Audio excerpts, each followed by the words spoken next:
Saudara, satu ketika ada seorang saudara datang kepada saya dan mempertanyakan tentang keberadaan Tritunggal di dalam kekristenan. Saya menjelaskan, saudara, dan pada bagian ini saya akan mengutipnya, penjelasan yang pernah saya kerjakan itu dari Matius 3 ayat 13 sampai 17. Saudara, pertanyaannya ada waktu itu statement teman saya adalah, tunjukkan Tritunggal kepada saya dan saya ingin belajar tentang Yesus kalau memang itu ada. Sebab Allah itu Esa, sebab Allah itu tunggal. Kenapa kok dia di dalam kekristenan kok ada 3? Saudara yang dikasih oleh Tuhan, dalam keberadaan keesaan Allah, dia sanggup menyatakan dirinya dalam 3 pribadi. Itu mudah dimengerti. Allah bisa menyatakan dirinya dalam berbagai macam wujud, saudara ya. Bukan hanya Tritunggal, jangan-jangan. Jadi satu ketika Yesus, firman yang hidup itu menjadi manusia dalam pribadi Yesus Kristus. Itu yang pertama, saudara ya. Itu satu. Lalu yang kedua, Allah di surga, Bapa. Yang ketiga itu dalam wujud roh. Saudaraku yang dikasih oleh Tuhan, bukan surga itu jadi kosong atau surga itu jadi isi. Kalau Tuhan Yesus turun ke dunia, tidak. Bukan seperti itu.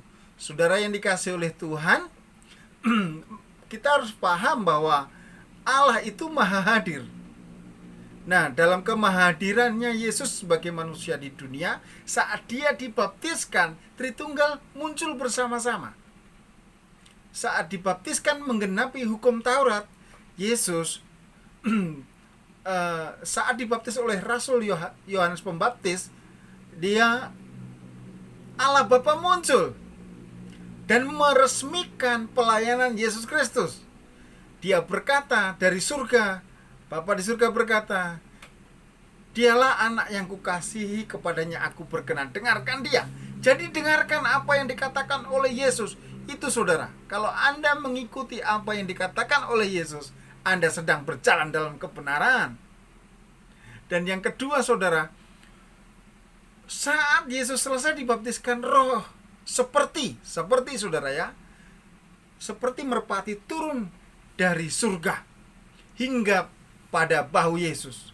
Saudara yang dikasih oleh Tuhan, berbicara tentang Roh Kudus, berbicara tentang eksosia dan dunamis, kuat kuasa dari tempat yang maha tinggi, dari surga asalnya. Yesus berasal dari surga, Bapa di surga, dan Roh Kudus dari surga. Itu keesaan muncul di tengah dunia saat Yesus dibaptiskan dalam satu timing, yaitu saat pembaptisan Yesus.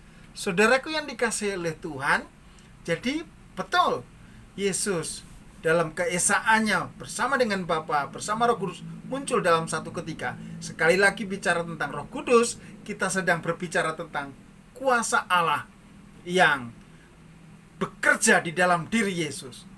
Dan sesudah Yesus dibaptiskan ini, lalu Bapa berkenan atasnya dan berkata, dengarkan dia. Kemudian Roh Kudus turun atasnya, saudara. Pelayanan Yesus dimulai. Ia mulai berkhotbah. Di kitab Injil dijelaskan hal itu. Dia mulai berkhotbah, dia mulai mengajar, dan mengajarnya berbeda dengan ahli Farisi, ahli-ahli pada zamannya, karena dia mengajar dengan penuh kuat kuasa. Kuasa Allah menyertai dia, yaitu Roh Kudus itu bersama dengan dia.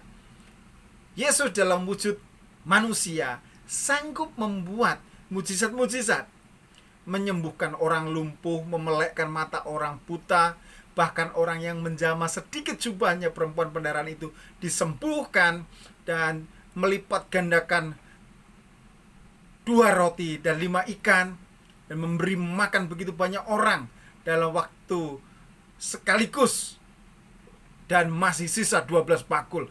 Bahkan saudara, kalau Anda belajar di kitab Kisah Para Rasul, Yesus yang penuh dengan Roh Kudus, yang dikenan oleh Bapa di surga itu, namanya saja di Kisah Para Rasul 3, di kehidupan Petrus, namanya sanggup menyembuhkan orang yang sakit, lumpuh, dan membuat mujizat-mujizat dalam pelayanan Rasul Petrus.